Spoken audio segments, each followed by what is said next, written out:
There are many examples of people having their lives end in a not-so-pleasant way. Emperor Valerian getting molten gold poured down his throat by the Persians. William Wallace getting hung, drawn, and quartered. The execution of Balthazar Gerard for the killing of William the Silent. And countless more examples from history, true crime, and much more nerdy obscure shit. But we, as self-proclaimed philosophers, when we talk about the fear of death, we're not exactly referring to the pain that death brings. Even if I were to present you the prospect of being executed in such a brutal manner as the gentleman mentioned above, you probably would still be more scared of another thing. That thing being the wider context surrounding your death. How many people will show up to your funeral, what will come after death, your legacy, for how long will your name be mentioned before fading into obscurity and you being forgotten for all of eternity. That, to me, at least, is the horror that I associate with death. Dying an anonymous, unimportant old man that will leave no legacy behind and will maybe be surrounded at his deathbed by his kids and other strange family members, or maybe not. I'm 14 years old. I probably should not be thinking about this, but I will because I like philosophy. So in this video, let's see what we can do when it comes to finding the antidote for not the fear of death, because Epicurus kind of did that already, if you weren't aware, but the fear that affects only the most ambitious of people. The fear of dying a lame death. First off, I'm going to be really transparent with you. The death I just described is not a death that you should be able to live with. You should not be able to live knowing that you will die that way, leaving absolutely nothing behind and still be content with your life. There is a philosophy that can help you combat the fear of dying that way, but actually dying that way,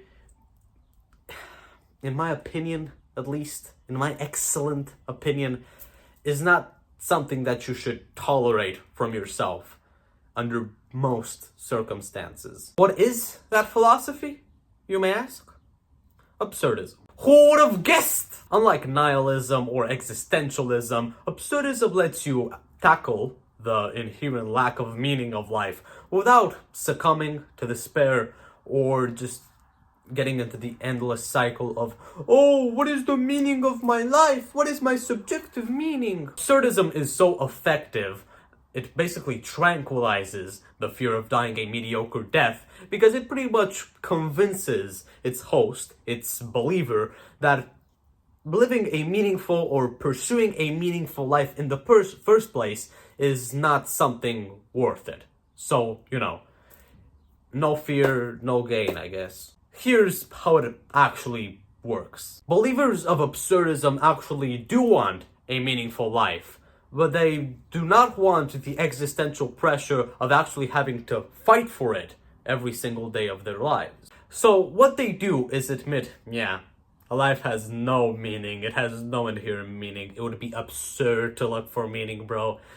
Whilst also hoping that liberates them enough to actually find the meaning they totally do not believe in. It's gaslighting yourself 101. We're basically closet existentialists. So now you understand the paradigm, per se. The next step is actually not going through with the idea that having a mediocre death doesn't matter and you can have it with no problem, whilst still believing that a mediocre death or the quality of your death doesn't matter.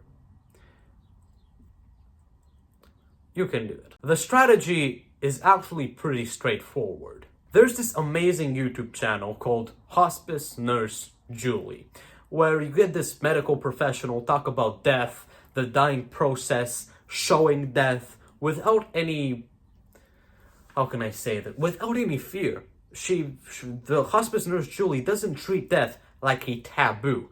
She treats it as something natural that we all need to learn how to embrace. but the idea for this video kind of did come from the channel. As much as I appreciate the details surrounding death that the channel provides, I do not want that type of death. I do not want to die like the typical medical patient. I want something a little bit more epic. Not necessarily from a logistical point of view, because, who knows, maybe I will end up dying in a hospital somewhere. Whatever. One of her best quotes is that you need to learn how to die better in order to live the time that you have left better. Hear me out. I also say, also do the exact opposite. Live better to die better. People like Joe Biden, Donald Trump, Lady Gaga, Elon Musk will probably die in a hospital, but there is absolutely no way that their deaths will not cause revolutions, maybe even wars, cultural wars. Why is that? The two aforementioned political figures, one liberal, one conservative, have gotten their hands dirty with politics at the age of nearly 80, an age that most people have spent more than a decade retired at. Elon, he's just fucking insane, in a good and bad way. And Lady Gaga just makes really good music. All of these people have spent their lives doing things that other people either do not have the guts or the discipline to do. Making yourself the target of assassination attempts at the age of 78? Wild. Keeping on going when you could easily stop and retire just to change the world and make it a better place? That takes insane amounts of discipline and, need I say, ambition. Well, maybe not discipline, because maybe it's for his personal gain. I know I've just put an emphasis on like the two main figures of the Conservative Party, but they're just too famous not to mention. So let's recap what me and maybe even you have learned. In order to not die a mediocre death, you have to not be afraid of one, but still try and run away from it as if it were the plague.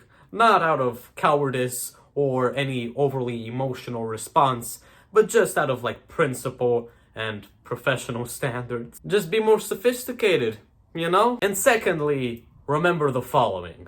GD. Guts and discipline. In order to not die a mediocre death, say it with me, you better not live a mediocre life. Yeah, hope you enjoyed this video. Go read The Myth of Sisyphus and the Stranger by Albert Camus. In order to understand more about absurdism, go read a biography about Lady Gaga or a biography of, I don't know, Elon Musk by Oscar Isaacson. I think that should do you well. And yeah, subscribe to the YouTube channel if you like sociology, philosophy, psychology, calisthenics, goddammit. Yeah, I'll see you later, and stronger than ever.